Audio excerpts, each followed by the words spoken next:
Ce podcast est présenté par Mise au jeu.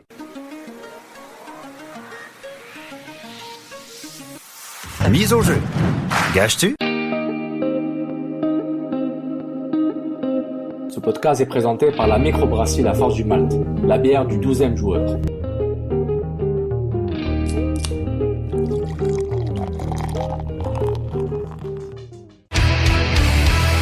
Peu importe c'est où, peu importe où ça se joue.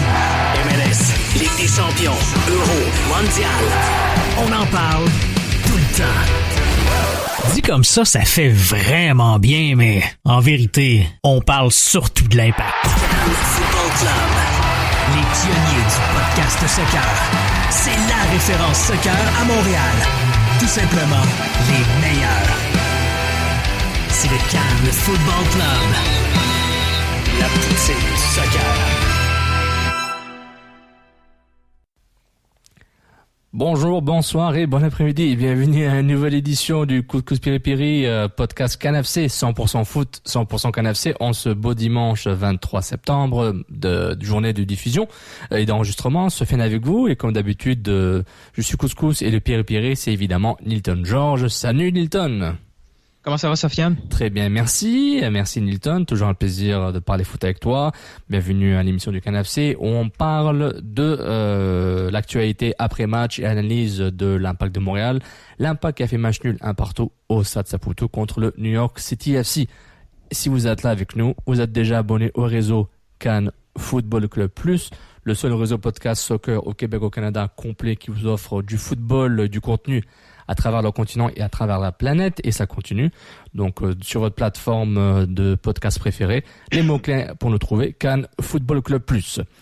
Donc Nilton, l'Impact a fait match nul, 1-1 contre New York City FC. L'Impact a évité une défaite, ainsi que New York. L'Impact reste encore 6e avec 40 points, avec une avance de 5 points sur DC United qui a 2 matchs en main, et le Revolution qui a 1 match en main sur le bleu-blanc-noir. Ça commence à une petite pression sur l'Impact. Là, une victoire aurait un peu libéré le club, mais là, on sent une petite tension. Ben, tu sais, quand on regardait les matchs, là, il y a de ça, disons, un mois, puis on voyait le calendrier des matchs à domicile. On l'avait dit, là, les matchs à domicile sont pas faciles. C'était des gros morceaux, là, même si c'est à domicile. New York City, c'était un bon challenge, là, pour Montréal. On l'a vu sur le terrain aussi. C'était Exactement. Pas évident, là, tu sais. On s'aurait pu. Montréal a bien joué, mais avec un peu plus d'efficacité, pas d'efficacité, mais un peu plus de volonté en face, là. New York aurait pu partir avec une victoire, puis ça aurait pas été un vol. Là. Non, c'est vrai. Puis en plus, comme tu avais dit avec Gonzo au 99, le New York City FC est une très mauvaise séquence là en termes de non-victoire. Donc le club gagne très peu, ou même pas du tout. Et malgré ça, on voit la qualité de l'équipe avec des joueurs qu'on redécouvre un peu. Là, il y a des joueurs que j'avais pas vraiment vu depuis longtemps du côté de New York. Là, notamment le grand gaillard. Scandinave à la pointe qui a marqué le but là. Maxime Morales, c'est tout un beau joueur. Maxime Morales, c'est tout un joueur. Là. On voit à chaque fois qu'on voit un milieu offensif, on est impressionné parce qu'on n'a pas l'équivalent à Montréal depuis toujours là. Exactement. Ça peut changer le cours d'un match là. Non, exactement. Un joueur de la sorte prend la baguette là, puis il organise tout devant, c'est beau à voir. Là. Un gars qui m'a impressionné beaucoup, qui a fait beaucoup en moins de 20 minutes, c'était le Suisse, là. Je pense qu'il est d'origine libyenne, Ismaël Tajouri Shradi. Ouais, mais il revient de blessure, lui, parce qu'avant ça, il y avait eu une belle séquence aussi. C'est vrai. Ouais, il avait 11 buts cette saison. Ouais, c'est ça. 11 buts en 16 matchs, c'est vrai. Ouais, il avait bien remplacé Villa pendant sa séquence. Oui, c'est vrai. Il avait une blessure. Il est blessé, mais il est pas utilisé à 100%, mais oui. Mais soit c'est le fun d'avoir des options sur le banc, hein? Bah oui, mais quand je vois ses stats, c'est en game log, soit il est titulaire, soit il est remplaçant non utilisé. Donc c'est des choix intéressants. Mais oui, il a joué 23 matchs jusqu'à maintenant, donc il a raté des matchs sur blessure évidemment. Donc voilà, on va repasser à travers le match. Évidemment, si vous écoutez, merci d'être avec nous. Et aussi n'oubliez pas de nous supporter sur Patreon, patreon.com// Cannes Football Club, c'est notre campagne de crowdfunding, et dans crowdfunding, il y a le mot crowd, donc c'est pour vous, par vous, grâce à vous. Et il y a tous les autres podcasts aussi, là. Dans une semaine, on n'a quasiment pas assez de temps d'écouter tous les nouveaux podcasts qui sortent. Là, celui que j'attends avec impatience, là, cette semaine, C'est celui du Un Barça. podcast. Oh, God, ça va être Les le fun, blagues ça, dans le là. Hein? podcast. Oh, ça va être Là, sweet. c'est à notre tour de les caller out. De l'éclat. Ah, ça c'est bien. Hein? Mike, Alec, un podcast où Barça n'a pas gagné. Qu'est-ce qu'ils vont faire? Ils vont faire quoi? En plus, c'était le derby Guardiola, là. C'est le club de Guardiola avec le club de Guardiola. Mm-hmm. Donc Girona contre Barça un partout, donc on a un petit peu de déprime, mais on va blâmer Moussa Dembélé ou je sais pas qui là. Ils vont finalement admettre que Luis Suarez, c'est terminé. Exactement, il est fini. C'est fini. Et il faut l'enlever au Real. Depuis qu'André Gomes est sorti de ce club-là, ils sont finis. Tout à fait d'accord. Puis depuis le fait qu'il n'y a pas de Maghrébin dans ce club-là qui est titulaire, c'est inacceptable. Une erreur démographique. Bonne chance, Blagana Podcast. C'est aussi le point Vandano sur la ligne. Aussi les 3 lions, Borat Sport et Rock'n'Roll, MLS Africa Plus, et évidemment Infocéen à Montréal. Oh, donc, le pauvre. Ça aussi, ça va faire un beau podcast cette semaine. Ça va faire mal, le derby Olympico. L'Olympico, Lyon a écrasé Marseille. Sofiane, c'est rendu que c'est nous, on a le podcast gagnant. Presque, là, mais c'est le moins loser des podcasts, c'est nous. Ouais, le moins loser. Les 3 lions, c'est les winners tout le temps. Ouais, c'est ça. Là, tu peux juste gagner. Quand tu prends pour la Ligue, tu peux juste gagner. The house always wins, comme on dit, c'est ça? C'est ça. Pas de commentaire. Moi, ma belle Juve n'a pas de gagner dans une ligue de bas niveau, là. La Serie A, désolé, là. Par rapport aux joueurs qu'ils ont, c'est trop facile, là. Quand tu bats, genre, Frosinone 2-0. C'est 2-0. Bologne a fait un beau résultat en fin de semaine. Très bon résultat contre l'AS Rome. C'est leur première victoire. Ça aurait pu être le début de la panique là à Bologne. Une petite victoire comme ça à domicile quand même contre Rome, ça peut relancer tranquillement leur carrière, leur saison. Ils peuvent respirer. Ils peuvent respirer un beau match nul, très très bon point. Puis Rome utilise Bologne utilise le 3-5-2 Hilton avec Djemali dedans. Djemali était titulaire, il a fini tout le match. Quel joueur. Est-ce que c'était le premier match de Nguyen Paz à Bologne? Je sais qu'il était habillé. Il a joué. Non, attends, numéro 6, Nguyen Paz. Non, il était sur la feuille de match. Il est sur la feuille de match, mais il n'est pas rentré. Il n'est pas rentré, mais Djemali a joué tout le match. Donc la connexion à Impact Bologne continue et Bologne respire un peu. Donc cette grosse déviation hors impact, c'est pour dire le KNFC c'est incroyable. Si vous le savez pas, on vous le répète, on parle de tout. Mais ce match nul-là a fait perdre 5%, environ 5% de playoff et a quitté après ce match-là. Quand j'avais lancé la question après le match de Philadelphie, on est au-dessus de 90% playoff et là on est tombé à 85. Ça reste un beau chiffre. Un beau chiffre. Ça reste que Julien Tardif a encore des chances de venir à notre podcast.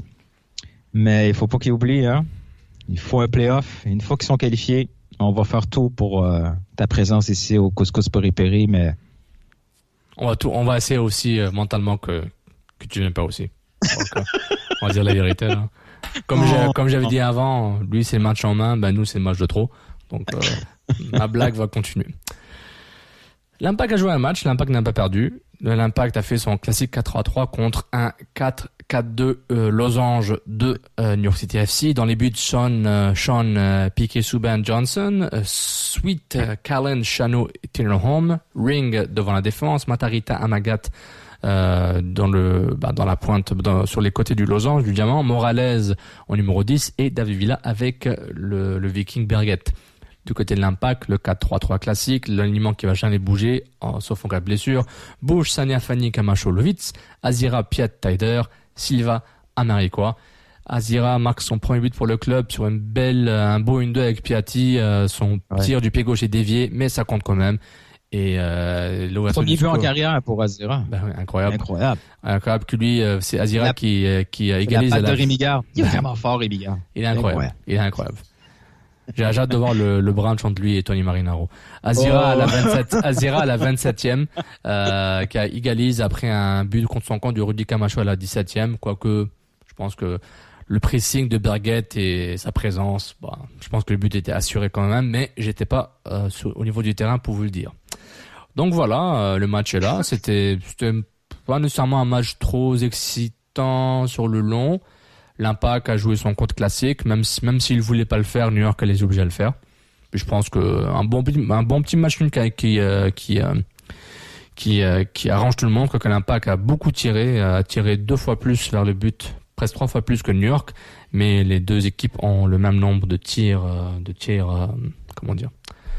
Cadré. De tirs cadrés, merci. Mais évidemment, New York avait quasiment le double en termes de passes. Je pense que le double, au moins 30-40% de plus de possession. Montréal était à 40 et puis New York était à 60%. Donc, je pense qu'on a vu le choix tactique des deux équipes et les capacités.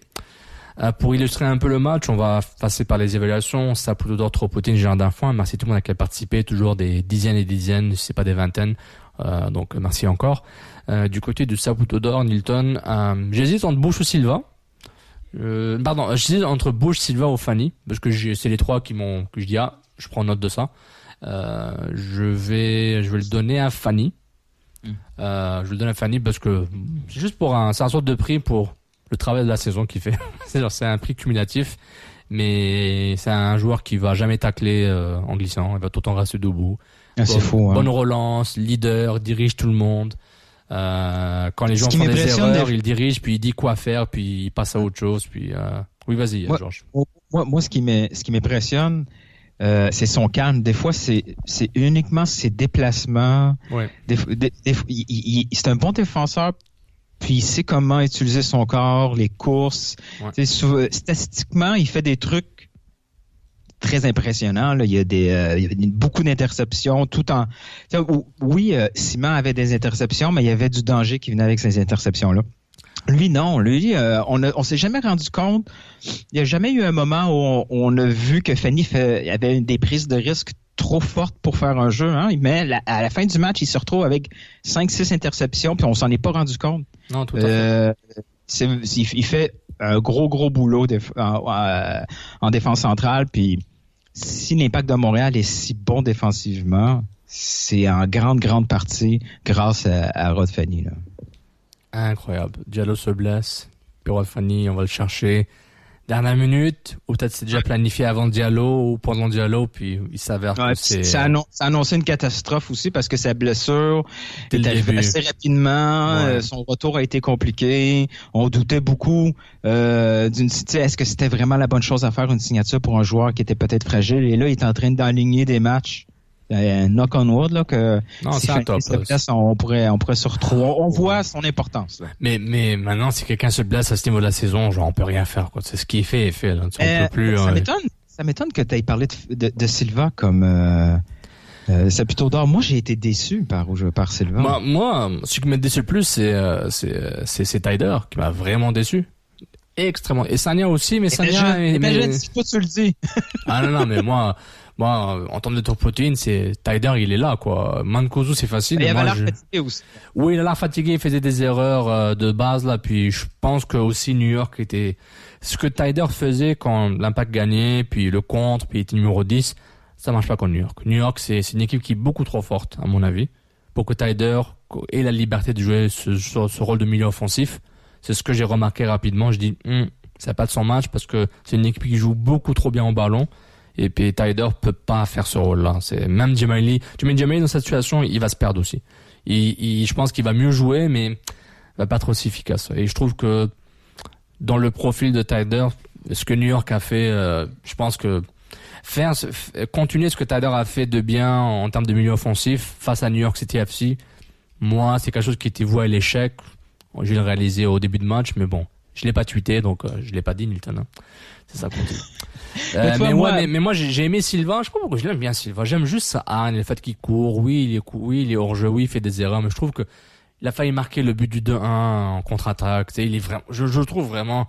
Le fait qu'il y a beaucoup d'énergie. Il a mieux terminé le match. Oui, peut-être resté avec cette impression-là. Ces 45 premières minutes étaient pas mal brouillon. Ce que j'ai aimé de Silva, par contre, là. Je sais pas si c'est un truc que je me suis rendu compte sur ce match-là seulement où il fait plus souvent, c'est son positionnement en défensive, là, quand le bloc est bas, il est pratiquement un 5e défenseur. On se retrouve avec une ligne de 5. Ouais. Très, très, très souvent, Sagna se retrouve dans une position beaucoup plus proche de Fanny. Oui. Et Silva vient prendre la place pratiquement du latéral. Ouais. C'est pas l'équivalent. Là. Piatti fait pas ça de l'autre côté. Là.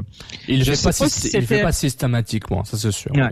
Ouais, je sais pas si c'était dû par le fait que beaucoup d'attaques passaient sur le côté gauche et on avait ce positionnement-là, mais j'ai vu un Silva très très bon dans sa zone, mais ça l'empêche pas de faire des courses vers l'avant. Là. C'est toujours le premier en avant en contre-attaque, même s'il se retrouve très très bon dans ses 10-15 premiers vagues. Là. Non, je te rejoins. Bon, je suis un peu de drama avec mon choix, là, mais c'est correct. Toi, ton Saputo d'or, c'était, tu pensais plus à Piet ou à Piatti ou... Moi, j'ai fait une petite blague, mais c'est pas très très loin de la vérité, là. Mancuso en 10 minutes, ça a été une catastrophe. Je sais que il y a Richard, je me souviens plus de son nom de famille, qui m'a dit qu'il faudrait que je lâche un peu Mancuso, mais sérieusement, il y a des trucs sur... On a tout vu en 10 minutes qu'est-ce qui fonctionne pas avec ce gars-là. Quand il y a eu la fameuse chance là où Piatti, il y a une contre-attaque, le ballon est envoyé à Quincy, est envoyé à je me souviens plus c'est sur qui on s'appuie, pas Quincy parce que Matteo venait de rentrer. Il y a une contre-attaque et là Piatti monte avec Silva. Ouais. On ne voit jamais Matteo dans la séquence. Non, il est jamais là. Silva commence la séquence plus bas que Matteo. Silva finit la séquence en option de passe pour Piatti. Il y a une fois que la séquence est terminée où le gardien vient voler le ballon, on voit toujours pas Matteo à la fin de cette séquence-là. C'est pas normal que Matteo Mancuso, qui est notre avant-centre, n'est jamais disponible dans la boîte dans des contre-attaques. Regarde. Il est pas seulement lent physiquement, mais il est aussi lent dans sa prise de décision, dans ses réactions. Il est plus là. Les prises de décision sont mauvaises. C'est hors-jeu. Il y a un problème d'être hors-jeu comme ça. Il est plus là, Nilton. Il est plus là. Il est plus là. Son but. Il tue ses opportunités de but par des. Ouais, mais est-ce que c'est mental? Je le sais pas. Je dis honnêtement, Nilton. Honnêtement, c'est pas pourquoi je veux pas couper la conversation. On peut continuer après, mais honnêtement, on s'en fout. La raison pour laquelle, là, on est quoi? J'avais dit que le 23 septembre. En ce moment-là, Mancuso, trop petit ou pas, hors jeu, sur le but. Oui, au moins il était dans la surface pour une fois, et intéressant. Honnêtement, là, fatigué mentalement, on s'en fout. C'est fini. Oui, mais c'est un problème. Parce que là, l'équipe avait clairement besoin d'éléments offensifs. Je te rejoins, Nilton. On voyait, là, comme tu as dit, Taider, si on avait d'autres choses sur le banc, de moindrement valable. Il sort à la 65e, oui, c'est sûr. Sort. Mais je te rejoins. Probablement qu'on sort un des deux Piet ou Azira dans ce match-là aussi en fin de match pour aller chercher un but. Silva aurait pu sortir aussi, mais il n'y a absolument rien sur le banc. Nilton, le fait que Silva performe comme ça, c'est déjà un recrutement bonus en été, alors qu'on savait pas à quoi s'attendre. Azira, ça comble un trou, et Américois, il fait déjà mieux en 120, 130 minutes que Mancuso a fait depuis 1 an et demi, ou même plus. Donc on se dit, si tous ces nouveaux gars et les renouvelés sortent, on va se retrouver à la même situation qu'on était il y a 3 mois. Donc on se dit, on savait déjà que c'était précaire, on n'avait pas de 11 partants déjà. Là, on a un 11, mais on sait qu'il y a personne d'autre en arrière, donc on se dit, tout bad. Mais pour dire pourquoi je dis on s'en fout, genre, c'est fini, là. C'est genre, on le sait. On connaît les conséquences. Si Américois se blesse, si Silva se blesse, si Azira n'est pas disponible, on sait que l'impact va dans le trouble. On le savait déjà. C'est comme ça depuis 6-7 mois. Donc on se dit, Mancuso, pas Mancuso. Même moi, genre, je dis pas que j'ai pas envie d'en parler, Nilton. Au contraire, ton point est valide. Mais juste pour dire, les conséquences avant Mancuso, de ne pas l'avoir, toutes les conséquences des choix du club, que le club a fait, positives et négatifs, elles sont là avant de partir de nulle part. Le chemin est déjà pris. Ils peuvent pas rebrousser le chemin. Ils peuvent pas changer de direction. C'est fini. Ils sont en course contrôle. Il faut juste espérer qu'ils gagnent leur match pour être en série. Après en série, ce qui arrivera. La loi de Murphy, là, tout ce qui peut arriver de mal va arriver. Puis c'est aussi tout ce qui peut arriver de bien va arriver aussi. Mais ce que je dis par rapport c'est même maintenant, tu sais, parce que là, on se parle entre nous, là, c'est CPP, c'est pas 2 gars qui viennent de découvrir l'impact. On dit ça depuis 2 ans. On le sait, là, tout ce qu'on dit, là, on se répète. Je sais pas qu'on a fait pour faire, 40 émissions en 2 ans. J'ai aucune idée. Honnêtement, je suis encore choqué. À chaque fois, je me dis, on a encore enregistré 1 heure? Encore? Comment on a fait ça? Mais c'est pour dire, le club a fait ce qu'il a fait. Donc, je l'ai fait, ces analyses-là, mais je vais plus obséder comme avant à me dire, ouais, mais Mancuso n'a pas fait ça, ouais, mais qu'est-ce que tu veux? C'est genre, ils ont fait leur choix. Tu sais, ils ont Piatti, Dieu merci. Silva est court. Tyder essaie de reconvertir numéro 10 au bon moment, puis, alléluia, tu vois. Donc, mais c'est juste pour dire, c'est un très bon point, là. Mais une chance que Rémi Garde a réussi à solidifier cette défense-là, tu sais. Il y avait des éléments qui étaient déjà là défensivement très bons, là. Piet fait toujours le même boulot défensif. Ouais, il était excellent. Piet, il est excellent. Facile, c'est le fun d'avoir un milieu défensif dans une équipe, là. Je peux pas croire qu'on n'a jamais eu un avant. Je peux pas croire que certaines personnes critiquent Piet en disant qu'il va rater, les relances sont plus ou moins ça. Et des fois, il va le trouver qu'il a l'air débordé. Je peux pas croire qu'il y a il relance à qui, là, déjà? À qui il relance, là? C'est ça la question. C'est la question numéro 1. À qui il va relancer? À qui il relançait pendant 1 an et demi? Alors, posez-vous la question. Je veux dire, n'oubliez pas que vous avez critiqué le fait qu'il arrivait de la 3e division d'Espagne, puis que là, aujourd'hui, s'il est pas là, 30 matchs consécutifs plus tard, si Piet est pas là, ce club-là est déjà éliminé. Tout à fait. C'est pas une analyse homeboy, là. C'est pas du tout ça. Non. Un gars comme Piet, ça a été le début d'un bon bloc défensif. C'est ajouté derrière Fanny, Camacho défensivement, c'est so-so. J'ai encore un bémol sur Camacho, là. Est-ce qu'on va tout de suite aux questions? Justement, il y a une bonne question là-dessus. On y va. Puis, juste rapidement, merci GM Soccer, Adi Raphaël. Bon, juste rapidement, le gros Benji. Saputo d'or, Samuel Piet, Tropotin Silva. C'est pas son horrible. Gérard d'enfant, elle est huée à l'entrée de Mancuso. Un petit dernier, Rodolfo. Il y a eu des huées à Mancuso à son entrée? Je l'ai pas vu ça à la TV. Rodolfino, Saputo d'or, Piet, solide match. Tropoutine, Tyder, le couscous manquait de saveur, 1, 2, 3, Viva Algéria. Gérard d'enfant, les gens qui partent à la 85e. Donc, merci tout le monde qui ont participé. Machi Bouzouk, Lerian _Do, Yannick Hamelin, Dominique Richaud, JM Côté, Anthony Bellil et tout le monde qui a participé aux évaluations. Mais là, tout de suite, on passe aux questions. Go, Georges. Go! Une petite parenthèse. Moi, là, personnellement, j'ai été hyper surpris par le sold-out. Ah, moi non, parce que je m'attendais qu'il y ait une remontada populiste là pour sold-out, là, quand même, profiter du momentum. Profiter du momentum. Là, ce serait le temps que le président sorte. Là. OK, Nilton. Ça serait le fun. Là. Nilton. Non, mais c'est... Quand Nilton, je m'approche du microphone pour faire l'effet, là. C'est pas grave, là. Quand le renforcement positif, de temps en temps, c'est le bon aussi, là. Tu sais, se faire taper dessus parce que la foule est pas là, se faire taper dessus parce qu'il y a 14 000. Là, ça serait le fun de dire que 20 000 personnes, comme ça, en fin de saison, à l'automne, c'est bien, non? Le président va seulement parler quand ils vont faire la série. Hein? C'est tout. Je sais pas si vous avez vu les images aujourd'hui, Fidelity à Kansas City. C'était loin d'être plein. Non, mais Nilton, on se plaint beaucoup trop à Montréal sur les influences, sur la couverture médiatique, alors on est même capable d'apprécier ce qu'on a déjà. C'est ça le problème, Milton. Il y a un gros problème avec ça. C'est à Montréal, on veut tout, alors qu'on veut rien donner. On veut pas des billets trop chers, mais on veut pas qu'on te traite comme un client. Il faut que tu sois supporter, mais tu veux du customer service. Je veux 15 000 émissions foot, mais je veux payer pour rien. Là, OK. Ouais, on a compris. We got it. J'adore comment t'as placé dans la dernière phrase. C'est ça. Donc voilà. Ouais. C'est genre.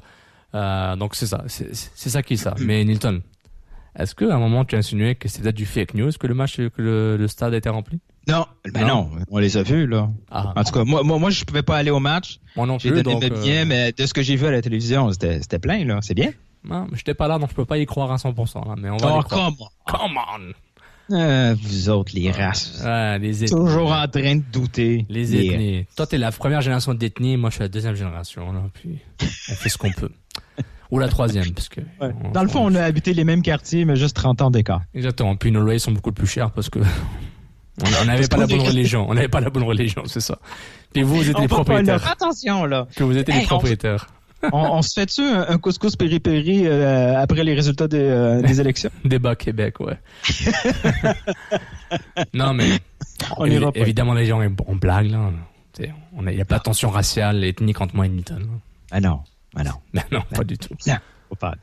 Revenons à Camacho. Camacho. Steph nous demande l'année prochaine, Camacho ou Raitala? Camacho, comme dit Steph, est pas si mauvais, mais 700 000, 4 ans. Est-ce que c'est vraiment, de toute façon, un sujet de débat chez l'Impact de Montréal? Regarde, j'ai pensé à ça sans même avoir la question. Aujourd'hui, j'ai pensé pour 30 secondes à Camacho. Ce qui me dérange avec Camacho, c'est que c'est pas Camacho qui me dérange tant que ça. Je suis beaucoup plus convaincu maintenant que durant l'été, entre ses blessures. Oui, ça s'améliore, là. Ça s'améliore, mais c'est juste que qu'est-ce que va vouloir Camacho quand Fanny sera pas là? C'est ça c'est la question qui me chicote un peu. Ah ouais, parce que c'est pas du tout le même profil, là. Non, c'est ça. Et Raitala, je pense qu'il est quand même constant. On sait à quoi s'attendre de lui. Donc on sait que c'est pas nécessairement un numéro 1 entre guillemets. Camacho, peut-être c'est un numéro 1, je ne sais pas, mais il a besoin d'un gaillard qui met le pied. Donc est-ce que ce gaillard-là s'appelle Diallo l'année prochaine? Bon, Fanny est encore là l'année prochaine, mais est-ce que si l'option c'est une option qu'il a pour 2019, c'est ça? C'est une option entre le club et Fanny, je pense. Mais c'est plus, est-ce que Camacho peut être le leader et dire c'est moi le boss et je venais la défense comme Fanny le fait? Je pense que non, sinon il serait pas dans une équipe inconnue en Belgique, dont j'ai jamais entendu parler. Ça veut pas dire que c'est un mauvais joueur, c'est un professionnel. Voyant comment il joue, il mérite d'être un professionnel dans une division 1 dans le monde pour être payé à jouer. Aucun problème avec ça. Je parle pas de supercherie que le gars c'est pas faire une passe. Ce que je me dis, pour les besoins de l'Impact et voir comment la Ligue gère ça, est-ce que c'est ton gars numéro 1? Il est très très loin du profil de général derrière. Même pendant le match, on a vu, il y a une passe qui fait Azira, là, une passe là tellement dangereuse. Tant mieux ça a fonctionné là, mais on le voit là. Ouais. On voit tout de suite une fois qu'il fait la passe, même si ça a été réussi, on voit Fanny là je sais pas ce qu'il lui dit là, mais il fait comprendre que attends là, c'est quoi ça? Tu aurais pu tellement nous mettre dans le trouble. Non, c'est vrai. Et puis quand tu le vois aller sur le terrain, on n'est jamais convaincu que les duels sont gagnés d'avance. Tu sais, c'est tout le contraire de Fanny. Fanny, tu le vois déplacer, puis on le sent en contrôle. Raitala, c'est pas ça, mais c'est l'efficacité tranquille. Oui, exactement. Alors Camacho, c'est... Oh, il l'a eu. Camacho, on va appeler cette saison une saison de transition, dans tout pour lui, dans tous les aspects d'une transition pour un nouveau joueur. Donc, malheureusement et heureusement, je vais attendre mi-chemin l'année prochaine pour voir ce que ça donne. Et dans quelles conditions il va jouer, et dans quel cadre. Parce qu'honnêtement, tu sais moi, Jo Inge Berget, le Norvégien là, si lui te bat régulièrement, est-ce que c'est une bonne chose ou pas? Peut-être que le gars est très bon, il a joué un peu en IPL mais très peu, c'est un gars qui joue en Suède notamment, donc est-ce que c'est quelque chose de, je veux dire, est-ce que c'est quelque chose que je dois prendre en compte? Je pense qu'il était aussi au Celtic, je pense, mais il a fait beaucoup une partie de sa carrière à Malmö en Suède, donc voilà, c'est ça le barème. Est-ce que Fanny serait fait avoir par Berget plusieurs fois? Je pense pas. Non. Encore une fois, que vaut Camacho quand il va tout seul l'année prochaine, tout seul, sans Fanny, si Fanny reste pas ou plus tard? Parce qu'honnêtement, en termes d'investissement, en termes de transfert, de salaire, je me dis, ok, il est vraiment si bon que ça? C'est tout. Je dis pas qu'il est mauvais, mais c'est plus par rapport aux besoins du club. Ouais, voilà. C'est son salaire qui fait en sorte que, tu sais, si on dit qu'il gagne 400 000, fine, il te faut des joueurs comme ça. Si on dit il fait la même chose que Silva, tu dis, ouais, Silva, il apporte beaucoup plus au club que Camacho. C'est plus ça, mais bon. Mais j'aimerais le voir dans un contexte, là, de leader et voir ce que ça donne, parce que il faut que le gars grandisse. Tu sais, il est encore jeune, entre guillemets, donc il est là pour se développer en tant que joueur de foot adulte, là, dans l'âge adulte du joueur de foot. Donc, moi, ça ne me dérange pas de lui donner du temps. Mais c'est plus, est-ce que le club aura la patience et peut se permettre de prendre comme hypothèse Camacho, c'est mon numéro 1? Si c'est ça, tant mieux, puis allez-y. Et c'est peut-être ça va l'aider à se développer en étant le leader, parce qu'il n'y aura pas un vétéran devant lui qui va le... Ben, un gars comme Raitala, là, cette saison, on a vu tellement son utilité dans un effectif. Il peut occuper 2 positions clés et à chaque fois, il fait pas mal. Mais, là, il se retrouve un peu injustement sur le banc. Ouais. Mais il est utile. Ça va pas dire qu'il est bon, mais ça veut dire qu'il va être bon sur 30 matchs. S'il est bon sur 10-15 matchs puis il remplace les autres, c'est bien. C'est bien d'avoir un joueur comme ça. C'est parce que Raitala est bon sur 5 matchs que te dire, ben oui, il faut qu'il joue 34 matchs en tant que titulaire. Peut-être c'est bien qu'il soit un joueur d'utilité, comme tu dis, puis qu'il vient comme remplaçant. C'est peut-être pas une mauvaise chose, Nilton. Je sais pas ce que t'en penses. Étienne Roy nous demande qui des 3 nouveaux on re-signe pour l'an prochain. Azira, Quincy, le 3e. C'est Sagna, je présume. Sassagnan, c'est pas déjà fait ou c'est une option lui aussi? Ça, je sais, je connais rien sur son contrat. Je me rappelle plus le contrat. Azira, c'est sûr, à moins qu'il soit exigeant au niveau salarial. Ça n'a pas l'air trop son style. Azira, c'est le profil que Rémi Garde va aimer. C'est un joueur très utile. Mm-hmm. Que ça soit peut-être pas comme titulaire à chaque fois, là, mais un profil d'Azira dans des matchs où tu as besoin de solidité défensive, il va être là. Si un pépin physique arrive à Piette, il peut occuper le poste de Piette. C'est un gars parfait pour Montréal. Là. Ça a été, je sais pas qui a suggéré, qui a sorti ce nom-là du chapeau, mais c'était une super belle prise. C'est sûr qu'il revient. Moi, je te rejoins. Sur les trois, c'est Azira, mais Sagna a une option pour 2019. Du club ou de lui, je suis pas sûr. Mais si je choisis entre Azira et Quincy... de ce qu'on a vu dans les derniers matchs, c'est réglé. Là. Voilà. Sagna aussi, là, il apporte aussi une belle dynamique au sein du groupe. On le voit, il s'est inséré rapidement dans le groupe. Leader, il a passé par des situations beaucoup plus compliquées que la MLS, donc on le voit, il est calme. Quincy... Mais de ce que j'ai vu du recrutement de l'Impact, là, en termes d'attaquants, Quincy devrait re-signer. Parce qu'ils sont pas capables d'aller changer des attaquants, donc je me dis... Oui, mais un Quincy, 20 minutes en des fins de match, après que ton vrai neuf a mis un ou deux buts, c'est parfait, là. Non, c'est vrai.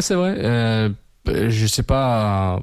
on va voir, hein. Le club a un plan mercato pour l'hiver, on verra. Mais Quincy, je doute fort qu'il le re-signe, mais moi j'aimerais bien l'avoir parce que je l'aime bien. J'aime physiquement, là ce qu'il fait c'est juste 10 000 fois mieux que Mancuso. C'est un petit attaquant qui joue comme un pivot de façon parfaite. Je serais plutôt étonné qu'il saigne pas. Moi.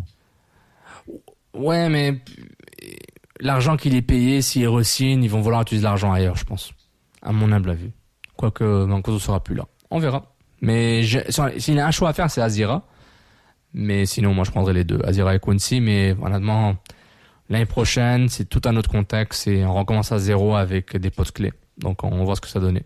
Puis, est-ce que Taider sera encore là l'année prochaine? Ça, c'est une autre question à se poser. De quoi tu parles? Mais Taider, il a un prêt de 2 ans. Un prêt, ce qui peut revenir n'importe quand à Bologne. Bologne se fait reléguer. Non. Ils font quoi? Ils vont vendre Taider. Ils vont le libérer. On va l'acheter. Ok.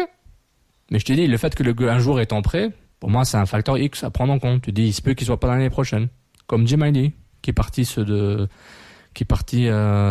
soudainement. Donc, je vais juste dire, Taider, c'est bien cette année, mais tant qu'il n'est pas un joueur de l'Impact signé, transféré, il a des chances qu'il soit pas l'année prochaine. Je sais pas des nouvelles, j'ai pas de inside, juste pour dire, de façon factuelle, il est en prêt de Bologne. Bologne se fait reléguer, qu'est-ce qui se passe?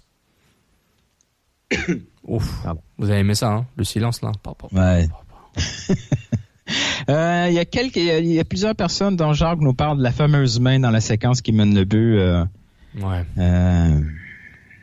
La fameuse main, ouais, mais... La fameuse, les 2 fois où le ballon semble aller à la main, tout ça. Tu sais, oui, quand on regarde la séquence de but puis on cherche les erreurs, là, celle-là, elle semble évidente, mais, c'est pas vraiment important, là. Mais dans le sens que oui, il aurait pu. C'est par rapport au VAR. C'est par rapport au VAR, c'est ça? Est-ce que le VAR a revu? Mais au VAR, c'est pas une question, là. C'est pas quelque chose d'évident qui mène, oui, c'est une séquence qui mène au but, mais c'est pas ce qui provoque le but, là. Oui, c'est vrai. Techniquement, je crois pas que c'est une décision appliquée, qui peut être appliquée à la VAR. Mais en tout cas, la VAR, je suis pas sûr qu'il y avait débat de dire jusqu'où on va reculer pour analyser l'action du but. Et je pense pas que cette séquence faisait partie de l'action du but, entre guillemets. Maintenant, c'est ça le débat. Jusqu'où on doit reculer? Est-ce qu'on recule au moment où le gars gifle un autre joueur hors du terrain, qui a rapport avec l'action, puis on arrête le jeu là? C'est ça le débat avec la VAR. Jusqu'où on recule pour annuler un but? Maintenant, et sur le terrain, personne réagit quand ça arrive, là. C'est quasiment, c'est anodin, là. C'est une anecdote, là. Mais c'est vrai que je trouve que le point est intéressant. Moi, je suis d'accord. Si je dis, il y a une main, on fait quoi? Mais, avant que le VAR existe, il arrivait quoi? L'arbitre siffle rien, il y a but, c'est fini. Maintenant qu'on a l'outil qui s'appelle le VAR, ça va évoluer. Si on va décider qu'on va reculer jusqu'à une action, une action qui va vers l'avant sans interruption, donc tout ce qui arrive durant cette séquence est éligible à être revu par la VAR pour annuler un but, pourquoi pas? Tant que c'est mais clair. ça commence à être ridicule un peu. Là. Je suis d'accord, Nilton. Je vais juste montrer les scénarios pour dire comment ça peut être complexe. Je suis d'accord avec toi. Donc c'est ça. C'était quoi? Je pense que c'est Philozac qui mettait une vidéo sur Twitter pour montrer un peu. C'est le premier qui l'a signalé, en voilà. fait. Ouais, c'est le premier qui l'a signalé, ouais. Donc au moins je suis très content qu'il ait montré, parce que moi je l'ai pas remarqué. Mais encore une fois, le VAR vraiment s'est dit, on va pas aller si loin dans la séquence. Quand il y a une séquence comme ça qui arrive, là, j'aime l'appliquer contre nous pour voir comment on réagirait, là. Ouais, sérieusement, là. Exactement. Ouais, si mais ça avait arrivé à l'Impact de Montréal, c'était une et on enlève le but parce que à l'autre bout du terrain, le ballon est venu toucher à la main, qui a absolument rien changé à la séquence. Il n'y a pas eu d'avantage, rien. C'est un ballon vite, le bras. Exactement. Oui, le bras est pas collé au corps. Cet argument-là qu'on sort à chaque fois, le bras n'est pas collé au corps. Qui court le bras collé au corps, c'est bol? Combien de fois? À part les pingouins, il n'y a pas beaucoup, je pense. À chaque fois, ça va être justifié, tu sais. Une position non naturelle. C'est-tu naturel avoir le bras collé au corps? Non. Tu sais, donc, si on avait refusé un but à Montréal à cause d'une séquence comme ça, on aurait tellement crié, là. Non, c'est vrai. Ça aurait été tellement fou, en plus, de refuser un but à l'Impact de Montréal parce que à l'autre bout, Lovitz a touché. Le ballon est venu toucher à sa main. Mais non, ça n'a pas de sens. Donc, si ça n'a pas de sens pour nous, ça n'a aucun sens non plus pour les autres équipes. On n'a pas pris un but à cause de ça. Là. On a pris un but parce que Camacho, il a plongé. Il n'a pas couvert le contrairement droit à norvégien. Anthony, il n'a pas défendu debout. C'est vrai. La semaine prochaine, ça c'est Mighty Mitz qui me pose la question. L'année prochaine, quel match est le plus important? DC United contre l'Impact de Montréal ou les Red Bulls contre Atlanta? Non, il y a un problème avec les Red Bulls. Il y a une petite séquence en fin de match pour les Red Bulls. Bradley Wright Phillips est venu faire un petit... il est venu sermonner un peu le juge de ligne qui a demandé à l'arbitre en chef de lui donner un carton jaune. À cause de ce carton jaune, Wright Phillips va manquer le match contre Atlanta qui va déterminer probablement qui va finir premier dans la ligue. Oui, c'est vrai, mais ouais, puis j'avais entendu l'audio de Monsieur Wright Phillips qui était pas du tout content là. Il disait je comprends pourquoi là, parce que je dis un gros mot, puis j'ai un carton jaune pour ça, alors que d'autres joueurs n'en ont pas nécessairement ce genre de traitement de la part des arbitrages. Puis l'arbitrage, on l'avait même demandé, est-ce que parce que t'es pas un gros nom comme certains grandes stars, il dit oui c'est possible, hein, je suis peut-être pas. C'est le joueur de la MLS. Oui, mais saison après saison, c'est celui qui. Oui, mais est-ce que t'as l'impression, est-ce que quand tu penses à lui directement, quand tu parles de meilleur attaquant de MLS? On devrait. Je suis d'accord. Moi, ce qui m'énerve un peu là, dans des séquences comme ça, je sais que c'est plus ou moins applicable, là, mais à quoi ça sert de suspendre un joueur? T'sais, les arbitres devraient avoir une certaine conscience de ce qu'ils sont en train de faire comme geste. T'sais. Ils devraient savoir que s'ils donnent un jaune à Wright Phillips, c'est une suspension dans le prochain match. Non, ils peuvent pas calculer durant le match, ça. Ils le savent avant le match, mais ils vont pas se dire, ah oui, je donne pas. Oui, mais c'est parce que la nature du règlement, c'est pour pénaliser l'accumulation de fautes. C'est-tu vraiment une faute qui s'est passée là? T'sais? Un joueur qui s'approche d'un juge de ligne puis qui lui dit t'as été nul, c'est un mauvais call, on s'en fout. Non, c'est vrai, mais honnêtement. C'est pas un jaune. Non, mais l'arbitre. Si en plus tu sais que si tu lui donnes ce jaune-là, c'est une suspension. Mais si tu lui dis plutôt, tu sais, là, attention, là, t'es à un jaune d'une suspension, calme-toi, tu sais. Il est pas en. Mais quand on regarde, l'arbitre fait son travail, Nilton. Il dit, moi, je peux pas prendre en compte ses paramètres. Je dis, il a utilisé des gros mots. C'est exagéré comme conséquence. Non, c'est vrai, mais il peut pas faire ça. Il peut pas gérer les conséquences de son geste par rapport au prochain match. Lui, il est là pour gérer ce match-là. C'est 90 minutes. Être arbitre, c'est aussi être un diplomate, puis c'est gérer le spectacle.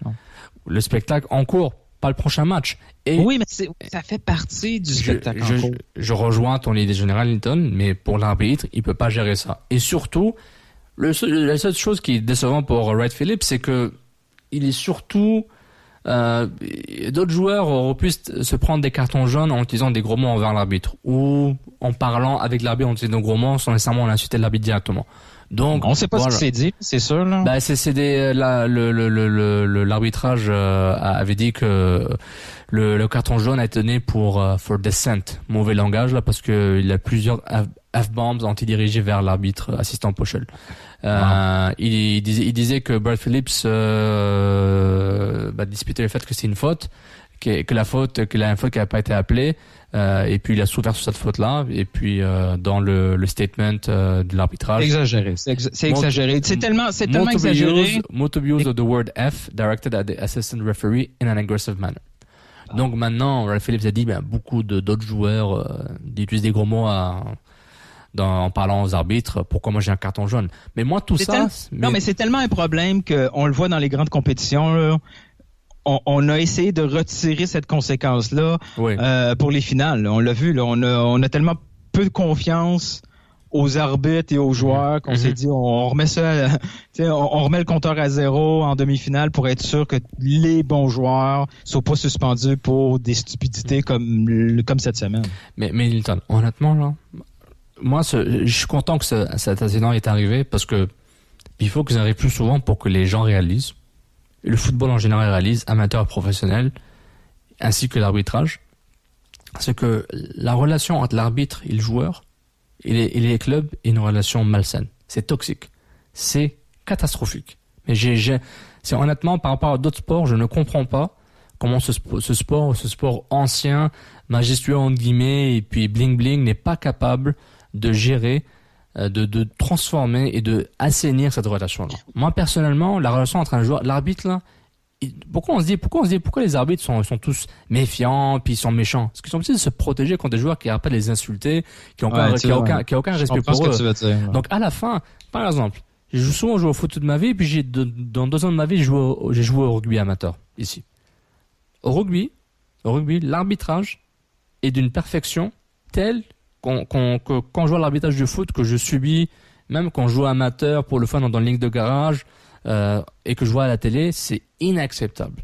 Comment les arbitres sont traités et comment aussi les arbitres traitent les joueurs. Au rugby, il y a un respect clair entre l'autorité de l'arbitre qui est la seule autorité sur le terrain. La seule. Le concept de capitaine est appliqué au rugby de façon systématique. Si il y a une faute... sérieusement, je pense que ça doit être le seul sport que c'est comme ça. Oui, mais ils le font. C'est vraiment l'exception parce que partout ailleurs. Ouais. Oui, je suis d'accord, mais ils le font. Au rugby, quand tu fais une faute, quand un arbitre donne un carton jaune, il te ramène toi et ton capitaine et puis il t'explique pourquoi il donne le carton jaune. Il t'explique clairement ce que tu as fait ça. Puis il dit au capitaine, dis à tes autres joueurs de ne pas faire ça. Puis il dit carton jaune, puis il va, je pense c'est 10 minutes dans le bon penalty entre guillemets là, parce que quand t'as un carton jaune. Donc la communication entre l'arbitrage et les joueurs, c'est déjà une chose. Et aussi la communication est primordiale, puis aussi le respect mutuel. Parce que la relation est toxique, elle est dégueulasse, elle sert à rien. Les joueurs, ils n'arrêtent pas de gueuler, oh fuck you ref, puis ils n'arrêtent pas de rentrer dans l'arbitre, se mettre dans sa face et l'entourer. Pourquoi tu penses que la MLS a mis une règle que genre si tu fais trop de, qu'on appelle ça la règle, il crowd le referee, il y a trop de joueurs autour, il donne une amende au club. La règle anti-TFC. C'est ça, exactement. J'adore cette initiative de la MLS parce que c'est une façon de dire on va prendre l'argent de votre poche tant que ça continue. Puis il faut qu'ils escaladent les conséquences de ça. Parce que la seule façon, c'est d'abord punir tout de suite et ensuite tu éduques. Mais l'éducation est primordiale. Quand tu apprends à un jeune, quand tu vois ton coach U12 à Brossard qui insulte l'arbitre, toi tu vas faire quoi? Tu vas l'insulter aussi à U12 et à U14. Même si c'est du amateur que tu vas jamais jouer pro. Donc pour moi, il faut mener l'exemple. Si d'autres sports le font, notamment le rugby, un sport très violent, extrêmement violent, avec des côtés très mesquins à tous les niveaux, comme dans d'autres sports quand c'est compétitif, c'est pas normal que le foot n'est pas capable de le faire. Pourquoi il le fait pas? Parce que dans le grassroots, c'est une culture de méfiance, de tricherie, de manque de respect et de non-communication. C'est pas compliqué. Parlez-vous, mettez des règles strictes et surtout communiquez. Voilà. Moi, je trouve ça super. Excusez-moi pour mon rant parce que j'ai vécu le rugby un peu et quand je vois ça à la télé, les arbitres de rugby, c'est incroyable. Ils sont pas parfaits. Quand on n'est pas habitué puis qu'on voit un match de rugby, on est assez impressionné par cette relation-là. Moi, je suis pas un amateur. De temps en temps, quand c'est la Coupe du Monde il y a le Portugal qui joue, ouais. Non, même pas. Je suis toujours un peu impressionné par cette relation de respect. Ouais. Puis on voit que l'arbitre est tellement plus calme dans un match. Mais c'est sûr, j'ai pas l'expérience de semaine après semaine. Là. Quelqu'un qui suit le rugby de façon hebdomadaire va dire ouais, là c'est des exceptions, ça se passe pas tout le temps comme ça, là, j'imagine. Mais Oui, ils sont pas parfaits, mais il y a une ligne directrice. Quand on regarde les autres sports, là, que ce soit des sports individuels, tu sais, même le tennis, ça, quand on voit que c'est la norme où l'athlète pète sa coche auprès des arbitres, et c'est les arbitres qui sont obligés d'être calmes puis d'encaisser, c'est sûr qu'on est impressionné quand on voit ça. Puis ils encaissent contre des gars qui font 1m95, 120 kilos, ils font le 100 mètres en 11 secondes et demie. Donc, mais en tant qu'amateur, tu sais, que consommateur de ce sport-là, le voir sortir pour le prochain match parce qu'il a dit le F-word à un arbitre, ça vient me... Nilton. Mais moi-même, tu m'as quasiment convaincu du contraire. Nilton, t'es dans le réunion de travail, que tu te dis, on passe au prochain point de l'agenda, mais on va skipper le point de Jean-Jacques, puis Jean-Jacques te dit, F you, tu fais quoi? C'est la même chose, là. C'est genre quoi, mon point n'est pas valide, je vais parler de mon projet. Non, F you, Nilton. C'est pas normal qu'il y ait des F-bombs entre des adultes dans un contexte professionnel. Mais je pense que c'est donnant. L'arbitre doit je pense que l'arbitre doit engrainer dans ses joueurs d'utiliser des F-bombs. Puis les joueurs aussi le font parce que c'est des malpolis, ils ont aucun respect pour les autres, ils sont juste ils sont juste des bébés là qui sont très très gâtés. Cette relation, il faut que ça commence dès les jeunes là. Comme les plongeons, tout ça. Si tu veux arrêter ça, c'est les jeunes, c'est tout de suite. En tout cas. Cela dit, le match le plus important de la semaine prochaine, c'est DC au niveau United de la MLS, c'est DC United. Parce que la MLS, elle suit l'histoire de Wayne Rooney, de sa remontée. Par la bande, on se retrouve pris dans cette histoire-là de la semaine, parce que Montréal, c'est le club à abattre. Mais le club à abattre. Bien joué. Pour la MLS, oui, là, pour cette histoire-là. Puis je suis pas en train de dire que la MLS veut que DC gagne. Là. Moi, je pense que oui. Arrêtez avec ces complots, là. On s'en fout, là. C'est pas vraiment important. Ce qui est important, c'est l'histoire de la saison. Tu sais, qu'ils fassent les séries, tant mieux. Si DC échoue à la fin, puis que c'est Montréal qui passe, ça n'a aucune implication pour la MLS, ça change rien. Là. Non, c'est vrai, mais c'est pas un match qui passe en prime time dans le sens, qui est pas juste sur ESPN+ aux États-Unis, je pense, et la télé locale. C'est pas le gros match là de ESPN ou de Fox. Donc, mais ça va être très très intéressant comme match là. J'ai hâte de voir comment l'Impact va contrôler cette vague là du duo Acosta-Rooney là. Ça risque d'être une belle bataille là. Justement, il y a quelqu'un qui pose cette question là la semaine prochaine. Oui, c'est JF qui nous pose la question contre Rooney. Est-ce qu'on est mis avec Raitala ou Camacho? Moi, je vais répondre avec une réponse, là, mais... Ouais, vas-y. Rémi Garde n'oserait jamais habiller Raitala à la place de Camacho si tous les deux sont en santé. Oui, je pense pas, non. La seule... peut-être jouer avec un joueur de moins dans le champ puis mettre Sagna comme central et mettre Raitala à gauche ou... Même pas, non. Raitala... Lovitz à gauche avec Sagna, Fanny, Camacho, mais ça, il va pas changer ça. Il va rester avec son 4-3-3. Il va pas le changer. Mais il faut qu'il se rappelle ce que DC United a fait à Montréal, au Stade Saputo. Donc, ils peuvent faire la même chose à la maison. Mais en même temps, il a vu que son équipe est capable de dominer à l'extérieur, notamment contre Philadelphie. Donc, quoique Philly, en termes d'organisation, c'est pas DC. DC est supérieur en termes de jeu. Vraiment, moi, je dis, il faut que Fanny soit parfait, puis il faut que Bush soit parfait. Que Camacho fasse des 0 ou pas, il se peut que ça arrive. Mais il faut que ce soit parfait. Puis, c'est un match difficile, mais honnêtement, si l'Impact perd, on dit quoi? C'est normal. OK. Mais est-ce que Toi et moi, on dit que c'est normal de perdre. Est-ce que c'est une catastrophe? Ou se dit les clubs, on a encore du temps, c'est correct? Probablement que le club va trouver ça moins catastrophique que ses partisans et les médias. Parce qu'en même temps, New England joue contre Toronto. Donc New England gagne, DC gagne. Ça veut dire que l'Impact a juste un point d'avance sur les deux. 2 points d'avance sur les deux. S'ils perdent. S'ils perdent contre DC et New England gagne, l'Impact aura juste un point d'avance. Donc, ouais, on va sortir la pression, c'est normal. Ce qui arrive, on s'attend, là, parce que quand tu vas taper DC, Columbus, Toronto et New England, tu sais que...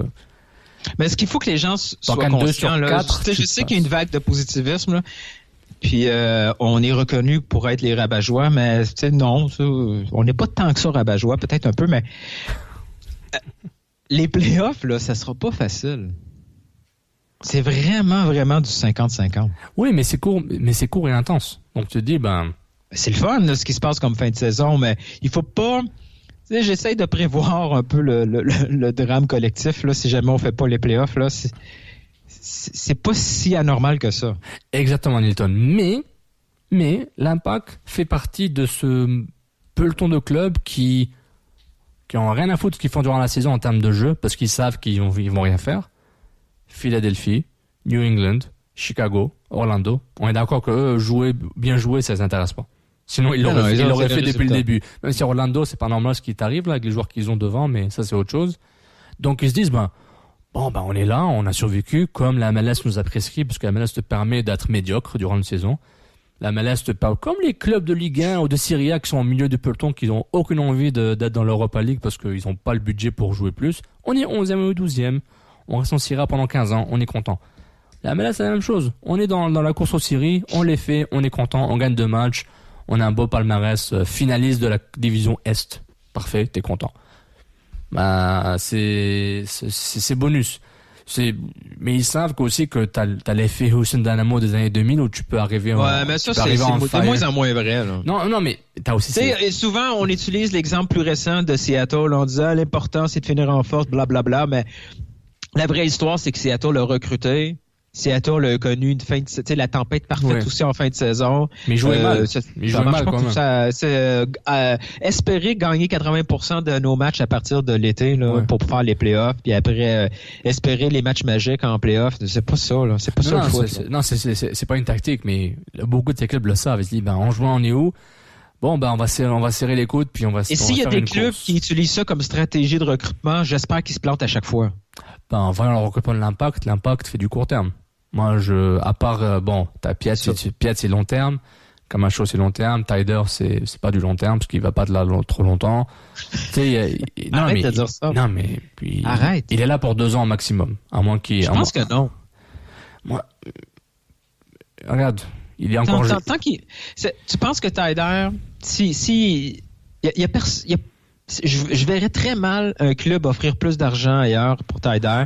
Puis pour l'équivalent du salaire, il obtient, au niveau international, il obtient la même chose que s'il jouait ailleurs. Donc, aussi bien rester à Montréal. Non, c'est vrai, Nilton, mais j'attends que la saison finisse pour voir ce qui va se passer, puis voir si j'entends des choses, mais c'est juste, en ce moment, on assume qu'elle est là pour 2 ans. Mais moi, je pense que si sa famille a bien vivre ici, puis lui, il trouve que c'est bien pour sa famille, il va rester 3-4 ans. Et puis je pense que tant qu'il joue bien, la section nationale va le considérer. Mais ça, il n'y a aucun problème. Mais juste pour dire, il y a des bonnes choses long terme du côté de l'Impact, mais dans les besoins flagrants pour être compétitif, ils l'ont jamais fait.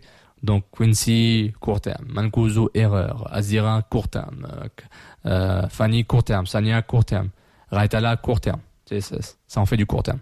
Donc mais il y a des bonnes choses. Silva, Piatti, ils ont re-signé. Donc, l'Impact était, disons qu'on c'est une année de transition. L'effet garde, c'est transitoire. C'est parfait. Mais juste qu'il y a trop de clubs qui sont juste dans le mou. Ouais, moi, ce terme-là de année de transition, ce terme de transition est comme arrivé par défaut parce qu'ils ont échoué leur plan A, B, C. Oui, non, je suis d'accord. Parce que c'est pas vrai qu'ils étaient en train de se dire que ça allait être une année de transition. Ils ont essayé de recruter beaucoup en janvier. Ils ont vu que c'était difficile en se cachant derrière l'excuse de on est décalé du mercato d'été. Si on va régler tout ça au mercato d'été, arrivé l'été, ils se sont rendus compte que le marché des aubaines, ça fonctionne pas. Hein. Tu peux pas obtenir le village de valeurs. Non, c'est ça. C'est le village des valeurs. T'as les jeans d'il y a 5 ans. T'as pas les jeans troués de Alec, là. t'as les Levi's. Donc, rendu là, ils se disent, année de transition, oui, on s'en rend compte de nous-mêmes, vu que les playoffs semblaient très, très loin. T'sais. Là, on se retrouve 1 an plus tard à la case départ où il faut aller chercher des joueurs en fin de contrat qui voudraient bien venir en MLS. Ça va être compliqué, là. C'est pas acquis qu'on va se trouver finalement ce qui manque à l'Impact de Montréal pour 2019. Oui, mais... On pourrait être déçus. Non, mais c'est clair, mais bon. Il y a quelqu'un qui nous demande pour l'année prochaine, j'essaie de retrouver la question. Oui, déjà l'année prochaine. Ouais, là, vu les performances récentes d'Azira, est-ce qu'on vise plus un milieu à 3 avec les éléments actuels, où on cherche toujours un 10, ou tout simplement un autre 8 pour venir faire une solution de rotation avec Piet, Taider, etc. Bon, ma réponse est claire et nette, puis elle changera jamais. Il faut un milieu offensif, parce que sans ça, on l'a vu hier, on l'a vu samedi. Quand on se retrouve avec une situation où on cherche un but et qu'on se fie uniquement sur des contre-attaques sur Piatti, ça devient un problème. Tout à fait. Hier, ce qu'il aurait fallu avoir sur le banc, c'est des éléments créatifs. Le seul qu'on avait comme élément, par définition, créatif, c'était Vargas. Malgré tout, il n'a pas été utilisé. Incroyable, hein? C'était un changement évident. Quel joueur? Mais Rémi Garde est tellement convaincu qu'il sert à rien sur un terrain qu'il a décidé de garder ces 3 éléments défensifs sur le terrain. Il se dit, au moins eux, il ne va pas me coûter un but. Ils vont travailler fort. Ça sera pas facile. On va espérer le coup de génie de Piatti, l'efficacité d'un Silva ou une présence tardive de Taider pour récupérer un ballon. Un réveil miraculeux de Matteo. On l'a vu, là. On a vu le gros problème. C'est pas pour rien que Rémi Garde a fait un changement dépassé la 80e. Exact? Nilton, combien de changements a fait Rémi Garde durant ce match-là? Non, 74e. Comment? Question quiz à nos auditeurs. Combien de changements Rémi Garde a fait durant ce match-là contre New York City? OK? Répondez entre vous, puis la réponse est un changement. Yeah, un changement. À la maison, un partout, un changement. Mais ça veut dire ni Duval, ni Raitala, ni Kroliki, ni Chaumet, ni Vargas étaient intéressants pour le coach. Mais t'es à la place de Rémi Garde, là. Oui, mais Nilton... Est-ce que tu fais rentrer quelqu'un d'autre? Mais Nilton, contre Columbus, il fallait rentrer Donadel pour gagner au mois de mars. Il fallait qu'il rentre Donadel, ça aurait changé la donne. Il aurait fait une faute. Jamais Hernandez aurait marqué contre Bush. Mais non, Nilton, il fallait changer. Il fallait changer pour changer la dynamique. Tu sais, le fil du cosmos qui passe à travers un stade de foot. Tu sais, si tu ramènes Donadel, ça change le timeline, puis soudainement l'Impact ne perd pas ce match-là. Tu connais pas j'ai vu ça quelque part. Ce théorème? Non, mais c'est incroyable. C'est un nouveau concept. J'ai adoré. Non, mais est-ce qu'on peut se dire que Vargas c'est officiellement une fraude? Voyons comment le club le considère même pas pour le faire rentrer. T'as-tu besoin de me convaincre moi ou t'as besoin de le rappeler aux gens? Non, mais je parle dans un microphone, donc je parle à d'autres gens. Est-ce que vous êtes d'accord qu'à part que Vargas rentrait, marquer un coup franc? Oui, mais il est jeune. Non, c'est un projet, là. C'est un futur numéro 10. Mais pour aider tout de suite, Arrête de me faire rire, j'ai la grippe, là, puis pour aider tout de suite, Vargas, c'est une catastrophe cette année, puis c'est dommage. On voyait des belles choses en lui, mais il a tellement de lacunes que je sais plus ce qu'il vaut. Donc, moi, je dis, on se voit l'année prochaine. Si le club te garde. Toi, tu veux le faire revenir l'année prochaine. Parce que je crois à le pardon, puis les secondes chances, puis la rédemption. Voilà. Aussi simple que ça. Le rachat, tu sais, toi, t'es chrétien, tu connais le concept de rédemption. C'est le rachat, le sacrifice du Christ, Nilton. T'en veux pas de ça? Il s'est sacrifié pour vous. Qu'est-ce que tu fais? Arrête, là, va pas là. Ouais, mais c'est ça, la définition de la rédemption, ça vient du sacrifice du Christ pour laver vos péchés. En tout cas, toi, l'église, t'y vas plus. Moi non plus. Je suis pas chrétien, mais voilà, Non, il faudrait un sacré miracle là, pour que Vargas arrive avec 20 livres en moins en shape puis avec de la volonté en plus là. Ça fait beaucoup. Mais on va bien rire si Mancuso Vargas rentre en même temps dans un match. Ouf. C'est comme peut-être. Tu sais, peut-être au dernier match si on est déjà éliminé. Difference Maker, Legion of Doom, puis boum. 2 buts, puis l'Impact. Legion of Doom. Là, tu viens me chercher là. Ah ouais. Oh God. Ah oui, si vous voulez chercher Nilton, c'est faire des références WWF. C'est pas WWE, des références WWF. Ouais, là, Nilton, il va pas. Plus c'est vieux, plus c'est drôle. Exactement. Avec des confettis, puis des. Si vous êtes capable de me répondre seulement en gif de Macho Man, ça marcherait. Respect. Bon, je pense une dernière question. Une dernière question ou on arrête parce que là, c'est de pire en pire. Le prochain match risque d'être le fun, j'ai vraiment hâte de voir là. S'il fallait qu'on mange une volée à DC, ça pourrait nous faire mal.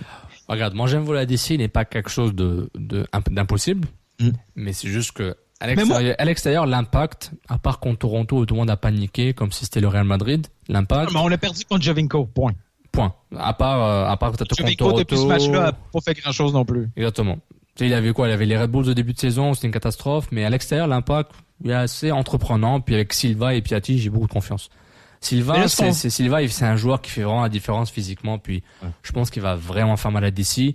C'est DC commence à jouer à la baballe puis jouer haut. Et DC, défensivement, il y a des trous aussi. Oh oui, non, mais DC, là, je peux pas te nommer un défenseur à part, Opara. Est-ce que c'est Opara qui joue là-bas? Je m'en rappelle même pas. Je peux même pas nommer la défense, la défense centrale.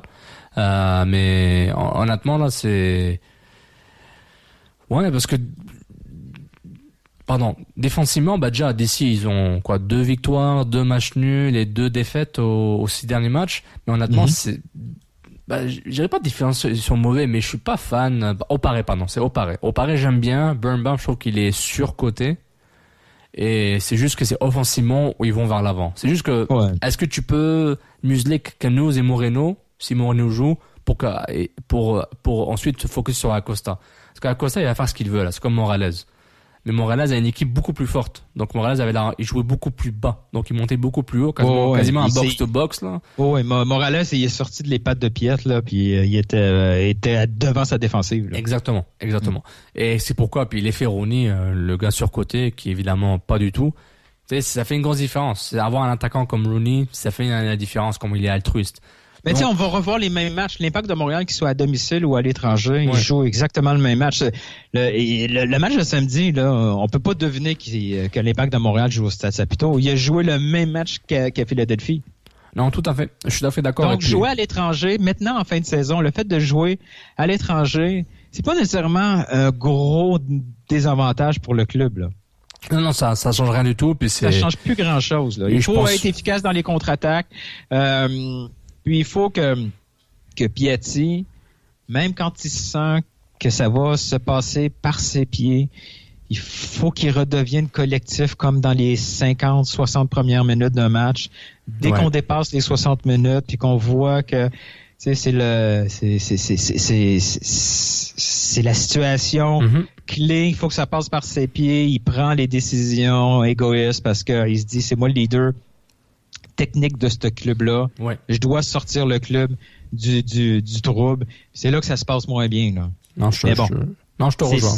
Mais malheureusement, autour de lui, il y a rien d'autre, là. Tu sais, oui, Silva est là pour le compléter, mais c'est pas des mauvaises décisions des fois qu'il prend, là. Il s'essaye, ça peut devenir des coups de génie. Quand il va réussir, on va être en admiration face à ses gestes.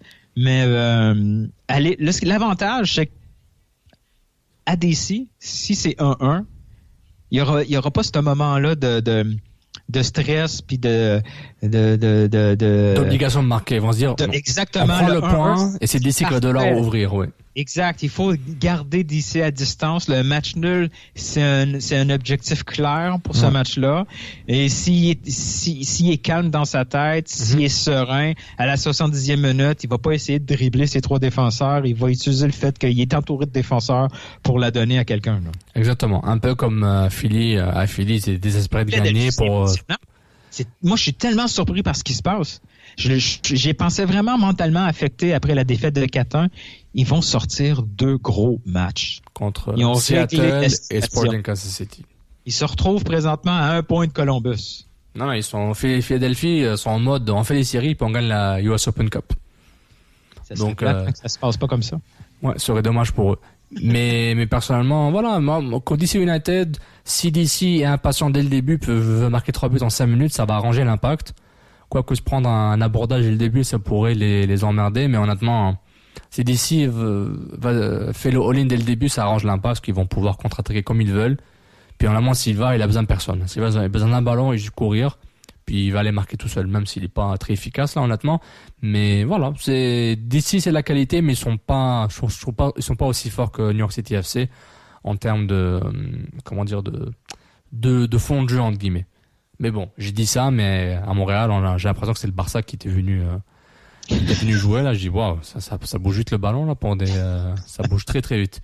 Donc c'est plus pour ça, mais l'Impact à l'extérieur ça dérange pas, c'est leur pain et beurre, donc tant mieux.